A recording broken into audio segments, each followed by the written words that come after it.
I had a situation where my father was constantly speaking down to me. Every time I would wear something that made me feel good, made me feel at home in my body, he would attack it. So I couldn't be myself around him. I couldn't be myself around my friends. I couldn't be myself at school, but I could be myself with that man, right? I could run away to LA every weekend and spend time in his studio where I was never attacked for wearing what I wanted to wear or expressing myself in the way I wanted to express myself. And what this man did is he waited until I felt like he was the only person in my life who saw me, supported me, and validated me. And then he took advantage of me.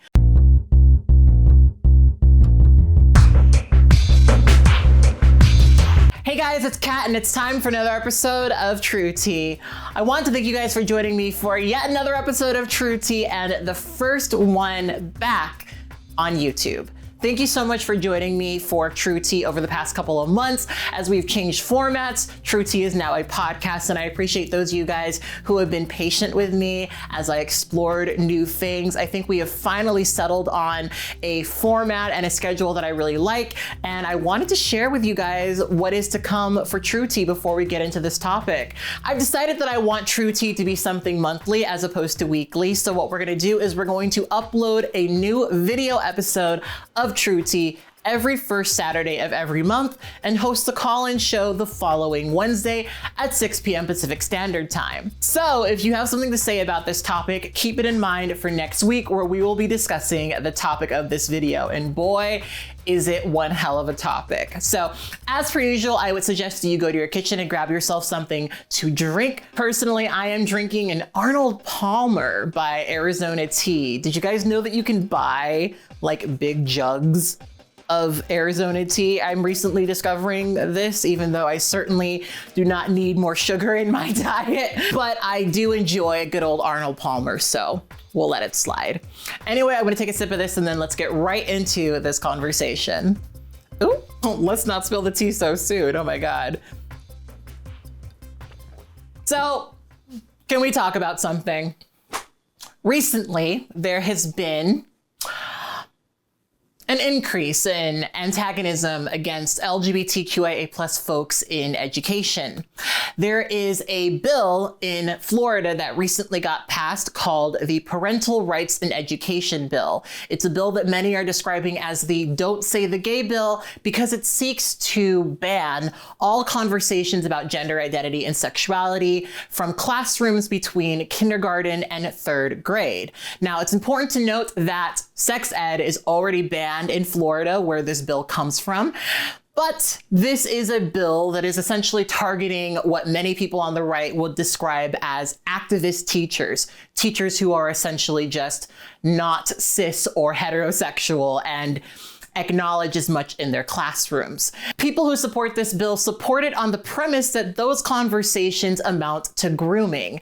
And as a transgender woman who experienced grooming as a teenager, I have a lot of things to say about this because I think a lot of people are not calculating how rhetoric like this in all reality creates the perfect storm for groomers. Let's talk about it. Now, before we start this conversation, I want to start by saying that I do indeed feel quite uncomfortable with the concept of discussing sex with children. Personally, I don't think it's a bad idea to ban those conversations from, children who are too young to even understand that sort of stuff yet, right? So on paper, I agree with this bill in theory, but I'm not naive enough to believe that this is a bill that's actually about protecting children. Now, if these laws were simply about banning all conversations about spouses or even particular ideas around gender from classrooms, I think I could probably get on board with it. However, it's really not about that. It's really about criminalizing teachers mostly who aren't cis or heterosexual. And we've already seen the impact of this across the country. There are many other states passing similar laws. There are several situations where teachers have been fired. There are even laws being passed where kids can't actually discuss their sexuality at school without it getting back to their parents. And, you know, for me, as a person who came into their understanding of self, especially during my teenage years, which, side note, even though that particular bill is about kindergarten to third grade, this has certainly influenced a lot of high schools across the country. As a person who really needed that sort of space and time to figure themselves out away from my parents, I really don't love the situation that this is probably going to create, which is one where students who are queer already feel far more alienated from their communities. And what frustrates me about this rhetoric is that it's using the fear of grooming, the idea of adults abusing children as this sort of,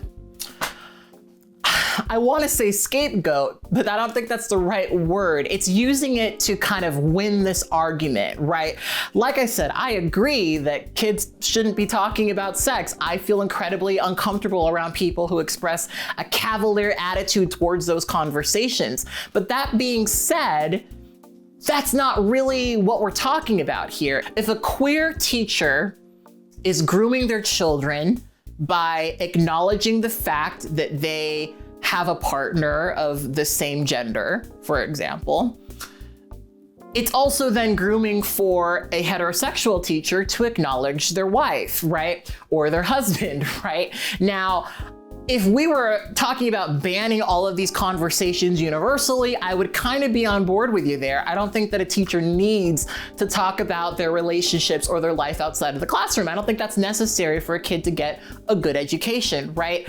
But that's not really what this is about, is it, right? This is a very clear communication that queer people and their relationships are political, whereas heterosexual and cis people have gender identities and sexualities that are not. They are the standard, they are expected. And of course, I know the people who support these laws, promote these laws, are spreading these laws, are people who very much would support the idea of an overtly heterosexual cis person being a role model for their children, right? They view that as non-political, normal, what is expected, and everything else as other.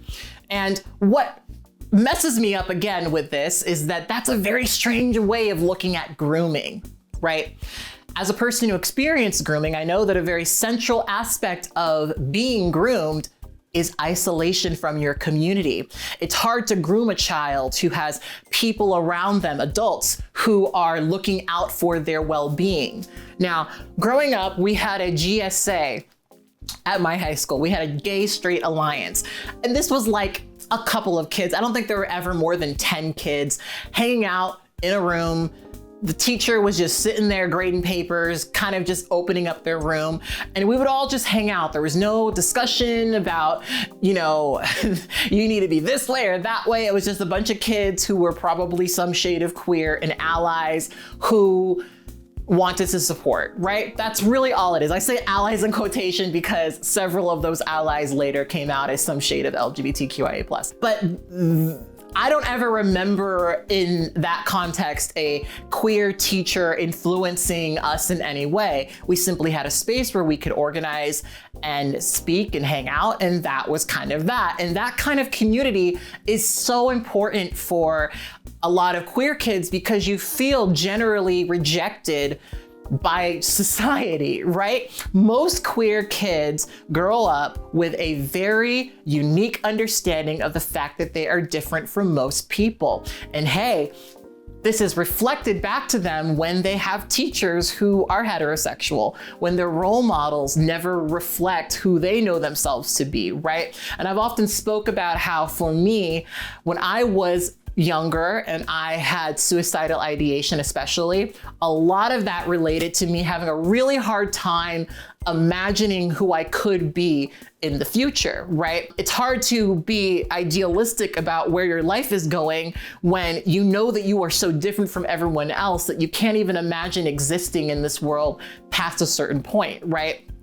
It's hard not to have those thoughts if you don't feel like there's a space for you in your community. When I was younger and I felt isolated in my own community, even though I had that tiny little gay straight alliance to go to, I turned to the internet.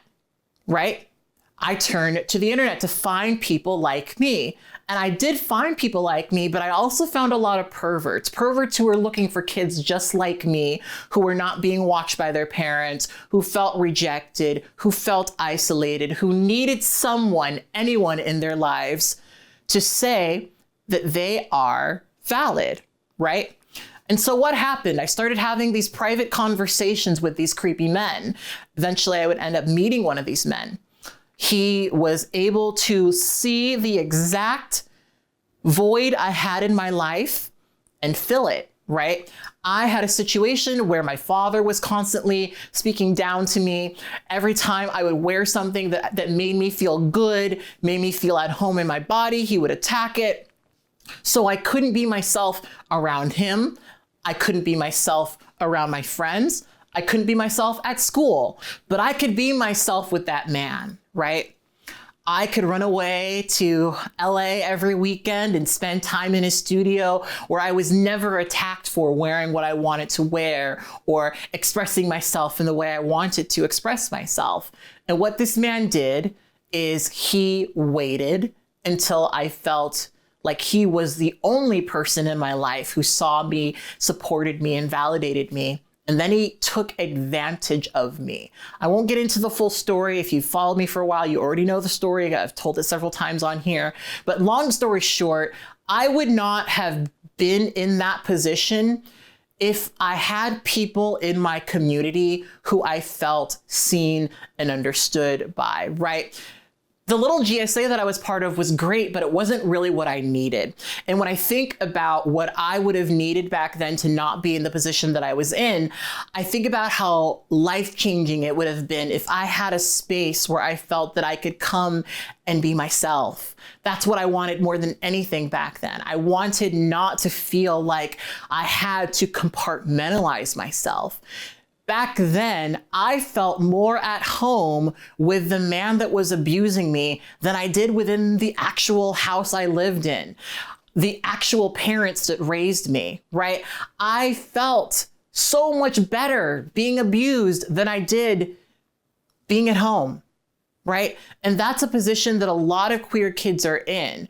And unfortunately, when you support things like this that make it so that these kids can't express themselves at school, that they don't have teachers that support them outside of the home, that they don't have grown adult role models who tell them, you are valid, there's nothing wrong with you. What makes you happy makes you happy. If that's who you love, that's who you love. When these people don't exist, you feel isolated from everything. And unfortunately, there will always be perverts on the internet who want to take advantage of that. I can only imagine that this kind of rhetoric is going to make stuff like this more common. And what's frustrating about that is that when the environment is one that is antagonistic towards queer folks, it's also one that makes it that puts queer people who are in positions where they're being exploited and abused in a situation where they are seen as less valuable. It dehumanizes them in a way where the abuse they experience is somehow not as bad. It's interesting because when I think about some of the older stories that I would hear about queer folks, it wasn't terribly uncommon for, especially during times where homophobia and transphobia was far more intense than it currently is even right now, where minors would find older queer folks who would, on one hand, give them support to be themselves, but would use that support that they gave them as leverage to abuse and harm them. What's fucked up about this is that, there are people who are queer who do groom people, right? My argument is never going to be that, queer folks can't ever groom people. That's not real or true. It's just that they're not grooming these people because they're queer, and that their queerness on its own isn't what grooms people, right? It's the actions, right? But the point I'm trying to make is that at the end of the day, when you alienate a child, when you alienate a kid who is some shade of queer from their support systems, from the people in their lives who are supposed to care about them the most, their teachers and their parents, right? It just creates a situation where that kid is going to be looking for an older role model. And unfortunately, those role models might take advantage of them. I would so much rather a teacher who's being monitored by a school system be that affirming person over a person who is not being monitored in that way, over a person who is not going through all of those various checks and balances to make sure that they're not violating a child, right? I prefer the rainbow in the classroom over the person down the street who has that young man who comes over all the time, who he may or may not be abusing, right? I feel sort of silly talking about this because on one hand, I'm having this conversation in hopes that people will get that grooming is not exactly what they're describing it as. But I also know for a fact that these people are only pretending to care about this stuff, right? These people don't give a fuck about the queer kids who are exploited. Not really, because they would not be trying to fight for a situation where this would be more of a possibility, right? This would be more of a likelihood. I promise you that making it so that these kids can't be themselves anywhere is only going to push them further and further away from the people who are in their lives, who do indeed care about them, their parents, their teachers, etc., and into the arms of an abuser, of a person who knows that they can exploit the way that they've been rejected. And that's really what I wanted to say. That is truly what I wanted to say. You know, again, if we make this just about talking about sex with kids, I am totally on board. But you hear in the disdain that Ron DeSantis has in his voice when he says things like transgenderism, that this is a law put forth because he inherently has disdain for people who are LGBTQIA+, right? So I think people are being a bit silly when they try to make it so you want to talk about sex with kids? No, I don't think anyone is advocating for that. And we've already seen that it's not just that, right? We've already seen that in other states, there are teachers who just publicly acknowledged that they are in queer relationships, who lost their jobs because they acknowledged their sexuality out loud, right? That's not the same as talking about sex with kids. I grew up knowing that my teachers had relationships. I grew up sometimes meeting the spouses of my teachers, right? If we are going to ban all of those conversations, I get it, I'm on board with you, but I know that that's not what's gonna happen. What's actually gonna happen is that we're only gonna ban the queer ones because the heterosexual cis ones are the role models. That is what we should all be aspiring towards, right? And if that's how we're defining grooming, well, aren't we all groomed by cis hetero ideas, right? If grooming is representing a thing, you know, to children that relates to somehow just gender or sexuality, well, most of us have been groomed throughout our whole lives to be cis and heterosexual. People aren't really wanting to talk about that because that's obviously not what grooming means. But of course, like I said, it's a buzzword that people try to use in these conversations to make it seem scarier than it actually is. Again, get why these conversations will be challenging to people, but that's not the same as grooming. But that's me giving way too much credit to the bad faith basis of this conversation. But anyway, I really want to hear from you guys how you feel about this. Please call in and give me your true tea. We will be hosting the call-in show on June 15th at 6 p.m. Pacific Standard Time, and I'm really looking forward to getting your guys' brew. Anyway, on that note, I will talk to you guys next time. Bye.